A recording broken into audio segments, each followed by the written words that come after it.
Hi friends, welcome to my YouTube channel. आज मैरिको का fundamental analysis समझेंगे।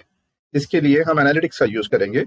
अगर आप इस चैनल पर नए हो तो जल्द से जल्द चैनल को सब्सक्राइब करें ताकि आपको आने वाली लेटेस्ट वीडियो मिल सके। चलिए वीडियो में आगे बढ़ते हैं और एनालिसिस शुरू करते हैं। ब्रांड्स, कुछ सवाल आपके लिए। इनमें से बताइए आपके घर में कितने प्रोडक्ट्स यूज हो रहे हैं और कब से हो रहे हैं और कितने सालों से और कब तक करोगे। मैं जानता हूँ पैराशूट नाम तो सुना होगा, तो ये प्रोडक्ट तो हमेशा आप कहीं ना कहीं कभी ना कभी देखा होगा या फिर आपके घर में ये जरूर होगा। मैरिको के फेमस ब्रांड्स अपने टीवी पर भी एड्स देखा होगा। हम देखेंगे लॉन्ग टर्म इन्वेस्टमेंट का सबसे बड़ा फायदा वीडियो के आखिर में। उससे पहले एक चीज समझ लें, लॉन्ग टर्म में बनता है पैसा। इसके लिए आपको पेशेंस रखना होगा और फंडामेंटल स्ट्रॉन्ग स्टॉक्स में इन्वेस्ट करना होगा। वॉरेन बफेट कहते हैं, अगर आप किसी शेयर को 10 साल के लिए खरीदने तैयार नहीं हैं, तो 10 मिनट के लिए उसके मालिक होने के बारे में भी ना सोचें। ऊपर आई बटन को क्लिक कर लें, आपको और भी कंपनीज की फंडामेंटल्स की वीडियोस मिल जाएंगी। तो चलिए फंडामेंटल स्ट्रॉन्ग स्टॉक्स को आइडेंटिफाई करने के लिए देखते हैं कंपनी के sales growth, operating profit margin, profit and loss, reserves, borrowings, cash flow, ratios और रिटर्न्स। सबसे पहले हम समझते हैं कंपनी का सेल्स। यहाँ पे हम देखेंगे कि कंपनी की सेल्स कैसा ग्रो हो रही है और इसके मुकाबले में हम ये भी देखेंगे कि कंपनी की सेल्स एक्सपेंसेस से ऊपर है या नीचे है। अभी आप स्क्रीन पे देख रहे हैं सेल्स, अभी मैं आपको दिखाऊंगा कंपनी का एक्सपेंसेस। ये रहा कंपनी का एक्सपेंसेस। आप यहाँ देख सकते हैं दोनों के बीच में गैप है और ये गैप होना जरूरी है। जितनी ज्यादा गैप होगी कंपनी उतना ज्यादा मुनाफा बना रही है। तो ये पहला चेक हो गया। और ये याद रखें, मैं एक और यहाँ पे एग्जांपल दूंगा। इस तरीके से चार्ट नहीं होना चाहिए। यहाँ देखिए, ये कंपनी की सेल्स है येलो लाइन में। यहाँ देख सकते हैं रेड लाइन में आप कंपनी का खर्च। इसका मतलब ये है कि कंपनी की सेल्स कम है लेकिन कंपनी का एक्सपेंसेस बहुत ज्यादा है। तो कंपनी मुनाफा बना भी नहीं रही है। अब मुनाफा नहीं बना रही है तो कंपनी का खर्च भी इतने हैं, तो कंपनी को उधार भी लेना पड़ेगा कंपनी चलाने के लिए। तो ये ध्यान में रखना होगा कि कंपनी का सेल्स ज्यादा होना चाहिए मुकाबले कंपनी के एक्सपेंसेस हैं, और जितनी ज्यादा गैप यानी कंपनी उतना ज्यादा मुनाफा बना रही है। तो दूसरा चेक हम ये देखेंगे कि कंपनी की सेल्स नीचे से ऊपर की तरफ होना चाहिए। इसका मतलब ये हुआ कि हर साल कंपनी अपने सेल्स को बढ़ा रही है। यहाँ देखिए थोड़ा सा धीमे है, और लेकिन इसके बाद कंपनी हर साल यानी अपना सेल्स को ग्रो करते हुए जा रही है। तो ये कितना बना रही है, हर साल कितना अपने बिजनेस को बढ़ा रही है या अपना सेल्स को बढ़ा रही है। हो सकता है कंपनी को एक्सपैंड कर रही है अपने बिजनेस में। तो ये चीज हमें देखने के लिए सेल्स ग्रोथ की कैलकुलेशन करना होगा। इसे हमको करंट ईयर सेल्स से हम माइनस करेंगे प्रीवियस ईयर का सेल्स को, और डिवाइड करेंगे प्रीवियस ईयर सेल्स से और मल्टीप्लाई करेंगे 100 से। इससे हमें एक पॉजिटिव नंबर मिल जाता है। अगर ये नेगेटिव नंबर होगा तो इसका मान लो कि आप इस साल से यानी पिछले साल आपने सेल्स ज्यादा की थी, यानी करंट ईयर आपने सेल्स कम की है। पॉजिटिव नंबर है तो इसका मतलब ये हो गया कि पिछले साल से इस साल आप ज्यादा सेल्स की है। ये चेक करना होगा। तो आगे देखेंगे कि मैरिको पिछले 10 सालों में किस तरीके से सेल्स की है। तो सेल्स ग्रोथ का चार्ट यहाँ पे नजर आ रहा है, और यहाँ पे है एवरेज सेल्स ग्रोथ। ये देख सकते हैं आप 10% की मार्जिन यहाँ पे हमने सेट की है। तो कॉपी कैन इन्वेस्टिंग का एक मेथड है जहां पे हम देखते हैं कि 10% की सेल्स ग्रोथ, जिसमें हम देखेंगे कि कंपनी क्या हर साल 10% की ग्रोथ दिखा रही है नहीं। यहाँ देख सकते हैं कि शुरुआत में कंपनी ने 22% का दिखाया है, और 19 में 16% का, और 22 में 18% का, और 20 में 10% का। रिमेनिंग ईयर्स में बिलो 10% की सेल्स ग्रोथ है। जब हम एवरेज सेल्स ग्रोथ की बात करते हैं तो 10% का हमारा टारगेट लाइन है। तो पिछले 10 सालों का अगर हम एवरेज चेक करेंगे तो 8% की यहाँ पे देख सकते हैं, और 5 ईयर का हम लेंगे तो 9.96% है, और 3 ईयर्स का देखेंगे तब भी 9% की एवरेज दिखाई दे रही है। आगे हम बात करेंगे ऑपरेटिंग प्रॉफिट मार्जिन। ये एक फाइनेंशियल रेशियो है जहां पे कंपनी की प्रॉफिटेबिलिटी को मेजर करते हैं और कंपनी की एफिशिएंसी को भी इवैल्यूएट करते हैं। तो ये बात आप रखें कि कंपनी का जो कोर बिजनेस है उससे कंपनी कितना प्रॉफिट बना रही है, इससे हमें पता चलता है। ये ऐसा टूल है जिसमें कंपनी का कॉम्पिटिटर के साथ भी आप तुलना कर सकते हैं कि कंपनी की कॉम्पिटिटर कितना ऑपरेटिंग प्रॉफिट मार्जिन बना रहा है। ऊपर आई बटन को क्लिक कर लें, कॉम्पिटिटर की वीडियोस भी मिल जाएंगी। ऑपरेटिंग प्रॉफिट मार्जिन को कैसे कैलकुलेट किया जाता है? ऑपरेटिंग प्रॉफिट को हम डिवाइड करेंगे रेवेन्यू से और मल्टीप्लाई करेंगे 100 से। इसे हमें नंबर मिल जाता है, पॉजिटिव नंबर या नेगेटिव नंबर, तो हमें यह परसेंटेज में मिलेगा। ये हमें देखना जरूरी है कि कंपनी कितना यानी पिछले 10 सालों में ऑपरेटिंग प्रॉफिट बनाई है।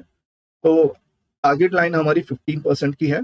जैसे कि मैंने कहा, कॉपी कैन इन्वेस्टिंग से हमने ये टारगेट लाइन ली है, तो 15% होना चाहिए। तो यहाँ आप देख सकते हैं कि पिछले 10 सालों में कंपनी ने लगातार 15% से ऊपर दिया है, सिर्फ स्टार्टिंग में 14% के आसपास है। जब हम बात करेंगे एवरेज ऑपरेटिंग प्रॉफिट ग्रोथ की, यहाँ 15% की जो टारगेट लाइन है, पिछले 10 सालों का एवरेज है 17% और 5 सालों का एवरेज है 18% और लास्ट 3 इयर्स का अगर देखेंगे 19% की ऑपरेटिंग प्रॉफिट मार्जिन ग्रोथ नजर आ रही है। अगर अभी तक चैनल को सब्सक्राइब नहीं किया तो प्लीज आप चैनल को सब्सक्राइब करें और वीडियो को लाइक करें। चलिए हम बात करेंगे profit and loss. Profit and loss एक इनकम स्टेटमेंट है। यहाँ पे एक फाइनेंशियल डॉक्यूमेंट है जहाँ पे आप को रेवेन्यू कंपनी का और एक्सपेंसेस यानी खर्च यहाँ पे दोनों मिलेगी, और इसके मुकाबले में आपको पता चलेगा कि कंपनी कितना प्रॉफिट बनाई है या कंपनी घाटे में है। हम बात करेंगे कि प्रॉफिट एंड लॉस में ये रहा कंपनी का सेल्स, जो हमने ऑलरेडी देख चुके हैं। कंपनी लगातार अपने सेल्स को ग्रो कर रही है। ये रहे कंपनी के खर्च, और खर्च जाने के बाद कंपनी के पास इतना पैसा बचा, ये ऑपरेटिंग प्रॉफिट अपना बन गया, और टैक्सेस वगैरह जाने के बाद हमें बना नेट प्रॉफिट। तो नेट प्रॉफिट आप यहाँ देख सकते हो। तो हम देखेंगे ऑपरेटिंग प्रॉफिट मार्जिन की कितनी परसेंटेज होनी चाहिए थी। 15% की हमारी टारगेट है। तो येलो बार्स में जो दिख रहा है ये नेट प्रॉफिट है। तो ये नेट प्रॉफिट कंपनी कहाँ यूज कर सकती है? कंपनी अपने बिजनेस में री इन्वेस्ट कर सकती है, अपने यानी इक्विपमेंट्स को, मशीनरीज को यानी अपग्रेड कर सकती है। तो दूसरा, कंपनी अपने शेयर होल्डर्स को डिविडेंड पे कर सकती है, और डेट है तो डेट को रीपे कर सकती है, या फिर अपने रिजर्व्स को बढ़ा सकती है, या फिर कोई और कंपनी को एक्वायर भी कर सकती है। ये पैसा जो येलो वाले बार्स आपको नजर आ रहे हैं, ये पैसा वहां पे इस्तेमाल हो सकता है। रिजर्व्स ऑफ बोरोइंग्स, ये हमें पता चलता है कि कंपनी ने जो नेट प्रॉफिट में जो इनकम यानी जनरेट हुई थी, तो कंपनी के पास ऐसा पैसा कितना है, और यहाँ बोरोइंग्स में देखेंगे कंपनी ने कितना उधार लिया था, और क्या नेट प्रॉफिट आने के बाद कंपनी ने उसको कम किया है, या डेट कम नहीं कर पाई, या डेट को और ज्यादा किया है। ये हमें देखना जरूरी है। तो हम यहाँ पे बात करेंगे रिजर्व्स ऑफ बोरोइंग्स की परसेंटेज वाइज। हमारा टारगेट 85% होना चाहिए कि मिनिमम कंपनी के पास 85% तक का अपना रिजर्व्स होना चाहिए, और 15% तक डेट चल सकता है। तो जब यहाँ देख सकते हैं ये परसेंटेज वाइज है कि कंपनी के पास जितने रिजर्व्स और डेट है उसके मुकाबले में हमने परसेंटेज की यहाँ पे फिगर दिखाई दिया है। यहाँ पे वैल्यू वाइज देखते हैं तो यहाँ पे देखिए पिछले 10 सालों में कंपनी का लगातार आप देख सकते हैं कि कंपनी के रिजर्व्स इंक्रीज हो रहे हैं, यानी डेट आपको देखने यहाँ मिल सकता है कि कितना कम है डेट, और रिजर्व्स बढ़ रहा है। तकरीबन आप देख सकते हैं 30,000 से ऊपर, यानी 3,277 3,000 के ऊपर कंपनी के पास रिजर्व्स हैं। आगे हम बात करेंगे कैश फ्लो की। कैश फ्लो में हम बात करेंगे ऑपरेटिंग कैश और कैश फ्रॉम इन्वेस्टिंग।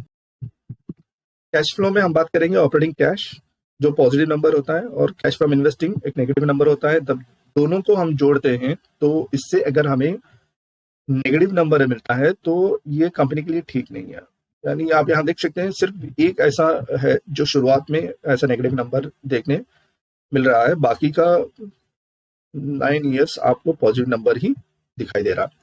रेशियोज में बात करेंगे return on capital employed. Return on capital employed ये होता है कि इसकी जो टोटल कैपिटल है कंपनी की जो बिजनेस में इन्वेस्ट की गई है, इसमें दोनों चीज को इंक्लूड किया जाता है, इक्विटी और डेट। रिटर्न ऑन कैपिटल को कैसे कैलकुलेट किया जाता है? यहाँ हम नेट ऑपरेटिंग प्रॉफिट को डिवाइड करते हैं कैपिटल एम्प्लॉयड से और मल्टीप्लाई करेंगे 100 से। आसान एग्जाम्पल से हम समझेंगे। मान लीजिए इक्विटी 600 की है और डेट 400 की, दोनों को मिला के 1000 हो गए और हमने कमाया 1000 का 150 एज हमारा प्रॉफिट। तो हमने डिवाइड किया 150 को 1000 से और मल्टीप्लाई किया 100 से, ये हमें परसेंटेज मिल गया 15%। तो देखेंगे कि पिछले 10 सालों में मैरिको ने रिटर्न ऑन कैपिटल एम्प्लॉयड कितना बनाकर दिया है। यहाँ देख सकते हैं हमारा टारगेट लाइन है 15% और 15% के हिसाब से अगर देखेंगे तो 30% एंड अबव हाईएस्ट 47% है। और यहाँ देख सकते हैं कंटिन्यूसली 40 एंड अबव ही नजर आ रहा है।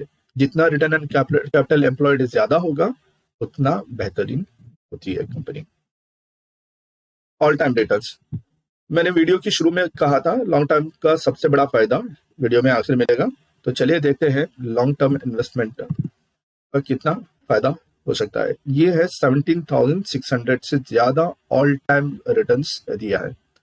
ये गूगल में भी आपको चार्ट मिल जाएगा, बस आपको जाना होगा, मैक्स को क्लिक करना होगा और देखना होगा कि कंपनी कितना, यानी देखिए एक ही तरह एक शॉट में बढ़ के यानी घटा नहीं है। यहाँ कंपनी हर साल अपना परफॉर्मेंस को बढ़ाते हुए गई है। तो इस तरीके से कंपनी की प्राइस यानी बड़ी है। ये है ऑल टाइम कंपनी का रिटर्न्स।